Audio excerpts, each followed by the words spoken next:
Le saviez-vous? Le saviez-vous? La personnalité de l'année ou Person of the Year, un titre desservi par le Time Magazine, a été remis en 1938 à Adolf Hitler. Et non, ce n'est pas une blague. D'ailleurs, assez ironiquement, c'est Staline qui fut choisi pour le titre l'année suivante, titre qui fut enfin remis à Churchill en 1940. Et si la liste complète vous intéresse, vous pouvez la consulter en ligne, j'ai mis le lien dans la description. Vous verrez, il y a quelques petites surprises dedans. Le saviez-vous? La plus vieille tortue du monde a plus de 184 ans. Celle-ci est née en 1832, soit la même année que le premier concert de Chopin à Paris. Le saviez-vous? Ceci est la taille de 16 384 mégas en 2016. Et ceci est la taille de 5 mégas chargés à bord d'un avion en 1956. Il y a quand même eu du progrès. Le saviez-vous? Il n'y a qu'un seul panneau stop dans tout Paris. Enfin du moins c'était le cas jusqu'en 2013, puisque celui-ci a été finalement enlevé. Hé Doc, reculez un peu, la route est trop courte pour atteindre 88 miles à l'heure. La route? Là où on va, on n'a pas besoin de route. Le saviez-vous? Le punt gun, aussi appelé la canardière en France, était un fusil de chasse conçu pour abattre un grand nombre de gibiers d'eau, tels que par exemple des canards. D'où son nom français, c'est QFD. Ce en un seul et massif tir. Utilisé au 19e puis au début du 20e siècle, l'arme fut finalement peu à peu interdite dans plusieurs pays au fil des années, de par son efficacité un peu trop prononcée. Le saviez-vous? Louis XIV aurait vraisemblablement eu une fille noire. En effet, Louise Marie-Thérèse, aussi surnommée la Mauresse de Moret, était une religieuse ayant vécu cloîtrée toute sa vie au couvent de Moret, un couvent situé à une 60aine de kilomètres de Paris. Et, chose étonnante, c'est que dans ce même couvent, elle recevait une pension de 300 livres de la part du roi lui-même. Autre point, celle-ci exigea que le roi et la reine assistent à la cérémonie religieuse lorsqu'elle prit le voile à son couvent, chose qu'ils acceptèrent, ce qui est d'autant plus étrange pour une cour qui ne se déplaçait pour ainsi dire jamais, et qui était elle-même en son sein remplie de protocoles à respecter selon le rang de la personne. Impossible donc de s'imaginer que celle-ci se fût déplacée pour voir une religieuse noire prendre les vœux, ceux de plus sur sa propre demande, autrement que par lien de parenté. D'autres indices viennent aussi étayer les faits, comme par exemple le fait que Voltaire lui ait rendu visite,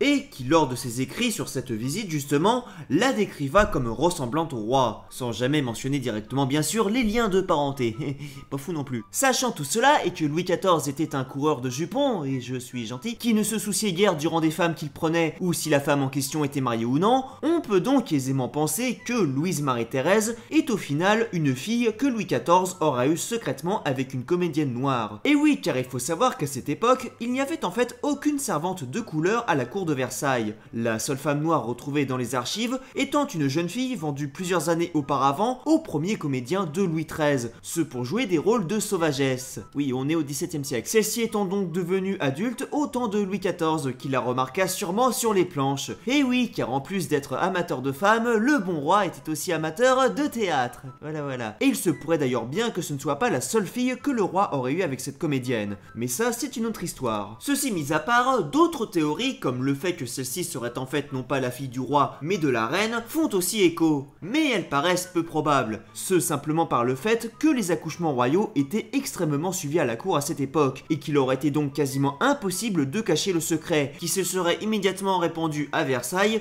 puis en très peu de temps à toutes les cours d'Europe. Mais la question reste néanmoins ouverte, et si l'histoire vous intéresse, n'hésitez pas à regarder les liens que je vous ai mis dans la description, où plusieurs autres théories et preuves assez intéressantes sont avancées. Le saviez-vous? La première contravention pour excès de vitesse de l'histoire remonte au 28 janvier 1896. Elle revient à un Anglais, un certain Walter Hannord, qui alla à l'outrageuse vitesse de 13 km/h, ce à bord de son véhicule motorisé dans une petite ville où la vitesse était alors limitée à seulement 3,2 km/h. Arrêté par un policier en bicyclette, il dut stopper son véhicule et débourser pas moins d'1 shilling, ce qui en fait sûrement par la même occasion la première course-poursuite motorisée de l'histoire. Une course-poursuite aussi rapide que la marche à pied. Le saviez-vous? Le plus grand concert du monde a été donné par un Français. Il s'agit d'un certain Jean-Michel Jarre, qui en 1997 à Moscou, à l'occasion des 850 ans de la ville, attira près de 3,5 millions de spectateurs lors de son concert. Et je n'ai personnellement aucune idée de qui est ce type, donc je vous propose d'écouter un extrait.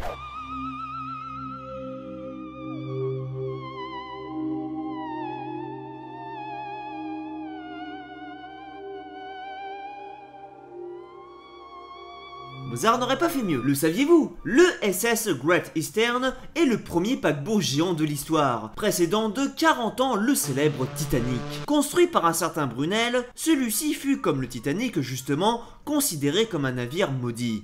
Explication. En effet, avec ses 211 mètres de longueur et ses pas moins de 12 000 tonnes, le navire fut tout d'abord un véritable gouffre financier qui ruina ses constructeurs. Finalement lancé dans l'urgence avec plusieurs mois de retard, en novembre 1857, ce devant des milliers de spectateurs, dont entre autres le duc d'Aumale, le fils du roi français alors au pouvoir, Louis-Philippe Ier, il fut décidé par Brunel, pour gagner du temps et vaincre l'inertie des 12 000 tonnes du navire à mettre à l'eau, d'utiliser des treuils et des remorqueurs gigantesques, ce pour pousser et tirer le navire. Mais cela fut un échec, le navire se renversant et cassant les treuils, qui tuèrent au passage 5 ouvriers et en blessèrent 12 autres. La foule partit alors dans la précipitation la plus folle, laissant Brunel très seul sur le quai. Et ça, ce n'était que le début. En effet, d'autres essais sont retentés par la suite, mais à chaque fois ceux-ci sont des échecs. Un essai le 2 décembre devant le prince consort Albert de Saxe-Cobourg-Gotha, bon plus simplement le mari de la reine Victoria, ainsi que devant le duc de Joinville, un des autres fils de Louis-Philippe Ier, fait cette fois-ci s'effondrer une galerie tout entière sous le poids des invités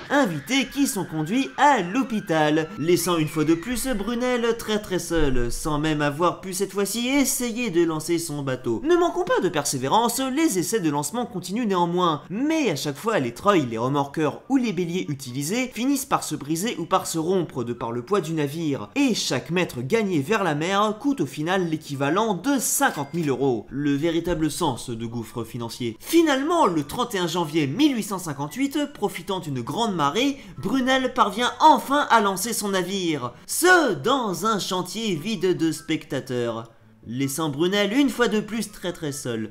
Mais toujours à gros coups de persévérance, le 6 septembre 1859, après quelques autres péripéties, a enfin lieu le voyage inaugural. Un voyage qui s'achève dès le 9 septembre par l'immense explosion d'une des chaudières du bateau. Une chaudière dont les soupapes de sécurité avaient en fait été laissées verrouillées par accident, laissant ainsi monter la pression qui entraîna l'explosion de celle-ci. Une explosion qui tua une fois de plus 5 personnes et qui projeta au passage au moins une personne à la mer et une autre dans les roues à aube. Brunel, qui cette fois-ci était très seul malade chez lui, eh bien en mourut soi-disant quand il apprit la nouvelle. Bon mais c'est une belle histoire. Finalement, un autre voyage inaugural eut lieu un an plus tard. Voyage tellement bien organisé que les passagers, en plus d'être surtaxés, manquèrent de nourriture, d'eau et de couchage. Et oui, puisque seulement 200 cabines étaient équipées pour pas moins de 2000 personnes. Les passagers se remboursèrent donc d'eux-mêmes en pillant les objets du navire. Bref, tout ceci fit que le paquebot tomba rapidement dans l'indifférence et de 2000 on passa à 200 billets vendus la fois suivante. Finalement, celui-ci ne servit que 4 ans sans jamais réussir à faire le plein de passagers. Et après 12 voyages seulement, et pas moins de 142 000 livres de dettes de par les nombreux autres incidents provoqués durant ces 10 voyages, il fut revendu aux enchères et racheté par une compagnie privée pour devenir le premier navire participant à la pose du premier câble transatlantique en 1864, reliant donc par câble télégraphique l'Angleterre à l'Amérique du Nord. Ce qui est un sacré tournant de carrière. Cette pose de câble fut d'ailleurs ironiquement la seule chose que le navire mena à bien de toute sa carrière, la seule pour laquelle il n'avait pas été conçu. Finalement devenu obsolète en 1870 face à l'arrivée de nouveaux navires spécialisés dans la pose de ces 10 câbles, il sera revendu en tant qu'attraction flottante, pour finalement être enfin revendu à la ferraille. Ce qui ne sera d'ailleurs même pas rentable puisque ses travaux de démolition coûteront au final plus cher que son propre poids. Et pour bien finir avec le navire, on rapporte que durant ses travaux de démolition pour sa ferraille justement, on retrouva 2 cadavres d'ouvriers emmurés vivants. Des cadavres emmurés vraisemblablement dans la double coque, ce durant la construction du bateau. Vrai ou non, cela contribua néanmoins à la légende et à la mémoire de ce navire, considéré comme celui ayant eu le moins de chance de l'histoire, et précurseur donc du célèbre Titanic. Comme quoi...